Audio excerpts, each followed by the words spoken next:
So eto na mga sanggay, magkakalabasan na kung sino nga ba talaga ang mastermind. Dahil itong si Alice Guo ay magsasalita na raw. Kung ayon po dito mga sangkay, ibinunyag na nga daw po sa mga senador kung sino nga ba talaga yung pinuno nitong mga pogo doon sa ating bansa o dito sa Pilipinas. Anyway, bago tayo mag-umpisa, pag-subscribe po muna yung ating YouTube channel. Huwag niyo pong kalimutan. Nasa ibaba lamang po ng video na to ang subscribe button. Pindutin nyo lamang po yan, tapos i-click nyo yung bell at i-click nyo po yung all. Sa mga nanonood po sa Facebook, i-follow nyo po yung ating Facebook page. Alright guys, eto na nga po mga sangkay, no? Si Alice Guo daw po magsasalita na sa publiko. Pero mga sangkay, nagsalita na nga po itong si Alice Guo sa mga senador sa isa pong private meeting nila, no? Siyempre kasama po doon sila Hontiveros, sila JB Ejercito, andun din po si Jinggoy Estrada, at kung sino pa mga sangkay. Ang wala lang siguro doon yung mga kakampi, no, ni dating Pangulong Duterte. Ngayon eto mga sangkay, ibubunyag na daw umano ang nalalaman. Yan po yung mga sangkay, very interesting dito.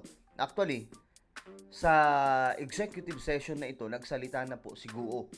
At yan po ang very interesting.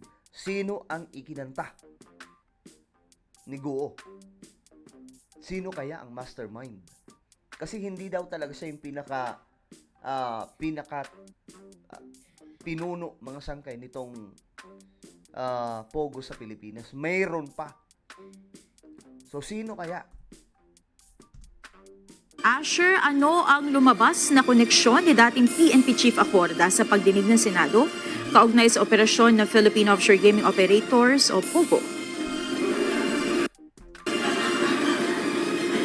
Monica, ilang larawan ang ipinakita ni Senador Risa Hontiveros, ang chairperson ng Senate Committee on Women, Children, Family Relations, and Equality. Makikita dito si Suwal, Pangasinan Mayor Liseldo Calugay na kasama ang kapatid ni Alice Guo na si Wesley Guo at nagpakuha ng litrato kay dating Philippine National Police Chief General Benjamin Acorda Jr. Ayon kay Mayor Calugay, binisita lang nila si Acorda dahil gustong magpakuha ng litrato ang mga kasama niya sa nooy bagong PNP chief. Nako, eto na mga sangkay. Nagkakabistuhan na sa mga picture po na kumakalat. Pero kahit po si PBBM, may mga ganito din pong klaseng picture, di ba? Pero ayon nga po sa report, nagpa-picture lamang daw. Di ba? Yun din po ang lumalabas. So dito, same din po ang sinasabi mga sangkay na nagpa-picture lang din daw po kay Acorda. Namasyal po kami dyan, Your Honor, dahil siya po ay dating Chief of Police po ng SWAL, Ma'am Chair. Sino po ang dating Chief of Police? Si General Acorda po. Sa SWAL. Opo, Ma'am Chair. Hindi ko alam yun And saan po itong kinuhang letrato nung sabi nyo pumasyal lamang kayo? Saan ito? Sa Kamkrami po. Sa Camp Crame. Okay, tama ba na unang mga araw nila iyon bilang Chief PNP? Hindi ko na po matandaan, Your Honor, kung unang araw po, Ma'am Chair. Tinanong Dami na pong nabubunyag mga sangkay dito sa mga hearing na ito. Kahit papano, no? Kahit papano, may mga napapala po tayo ngayon mga sangkay. Hindi po katulad ng nakaraang hearing na pinaglalaruan lamang po sila nito mga Chinese. Ngayon, kahit papano, may mga nakikita na po tayo mga detalye na importanteng maintindihan at malaman po ng sambayan ng Pilipino. Kaya nga po ang tanong dito, sino ba talaga ang mastermind? Ito na ba yun? Ito na po ba ang magli-lead mga sangkay sa kung sino man ang pinuno nitong pogo sa ating bansa? din ni Senador Hontiveros si Alice Guo at Cassandra Leong kung nalalaman nila ang dahilan ng pagsama ni Wesley Guo, ngunit itinanggi nilang may alam sila kaugnay nito. Maging si Tony Yang na isang negosyanteng itinuturing konektado rin sa operasyon ng illegal Pogo.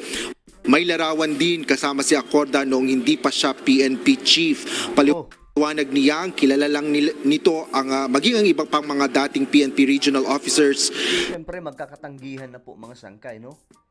Magkakatanggihan na po ito. Sa Cagayan de Oro City dahil sa seguridad ng kanilang negosyo. Samantala, iniharap naman ni Senador Ontiveros ang isa pang kasama sa naturang larawan na si Roderick Carolino, ahente ng isang construction supply. Tumestigo ito na nakikipagtransaksyon si Mayor Kalugay para sa negosyo ng pamilya ni Alice Guo.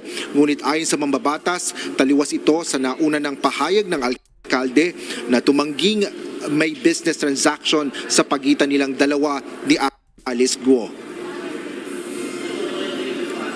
Si Ma'am Cheryl po yung unang katransaction ko. Kaso nahirapan po ako sa pagkikipag-transact sa kanya dahil hindi niya po kabisado yung mga sizes po ng bakal. Okay. So si Mayor po mismo yung kausap ko about po sa mga quantity at sizes po. Dahil sa mga panibagong impormasyon na lumabas sa pagdinig ng Senado ngayong araw, sinabi ni Senador Ontiveros na hindi pa ito ang huling pagdinig ng komite kay Alice Guo at iba pang mga resource person. I had a hope that this would be the last hearing, but there are revelations that warrant further investigations and individuals whose side needs to be heard. In the interest of fairness, General Acorda will be invited to the next hearing. Bago matapos ang pagdinig ng Senado, pinayagan na rin ng mga senador ang executive session na unang hiniling ni Alice Guo. Umapila si Guo dahil nais nitong kasama ang legal counsel nito, kabilang na si Attorney Steven David. Ngunit pagkalaunan ay pumayag na rin ito sa executive session kahit wala ang iba nitong legal counsel. Monica, kanina ay tinapos tinanong din ni Senador J.V. Ejercito si Alice Guo kung para sa kanya ay guilty ba siya sa lahat ng mga ganitong operasyon. Okay. So ngayon mga sangkay, itong si Alice Guo ay nagsalita na nga po, nagbunyag na actually kung sino talaga yung mas nakatataas, yung pinakapinuno po ng Pogo. So sinabi na po doon mga sangkay sa isang hearing, executive session po yun ng Senado. Hindi po pwedeng ilabas kasi kaagad mga sangkay. Yan po yung kanilang problema ngayon, yung mga senador, kung paano po nila ilalabas ang mga impormasyon na isiniwalat ni Guo. Kasi mga sangkay, natatakot po dito si Guo na baka may mangyari sa kanyang buhay. Kasi ayon nga po sa kanya, mayroon po talagang humahanting sa kanya. So ang tanong dito nga, sino po ang humahanting? Yung mastermind sa Pilipinas o ang kanya mismong bansa, China?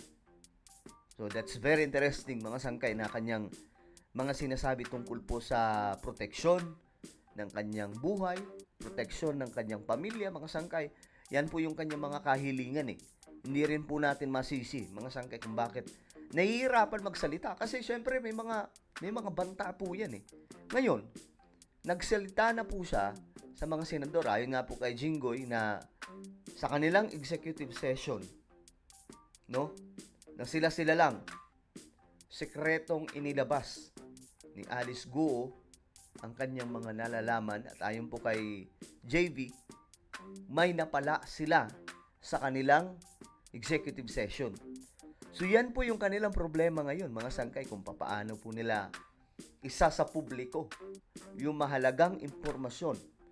Pero may development. Yan po ang pinakamaganda mga sangkay ngayon, magkakalabasan na kung sino talaga yung pinuno, yung mastermind nitong pagpapatakbo mga sangkay ng illegal na Pogo sa Pilipinas. So ano po ang inyong opinion mga sangkay para sa inyo? Para lang sa inyo.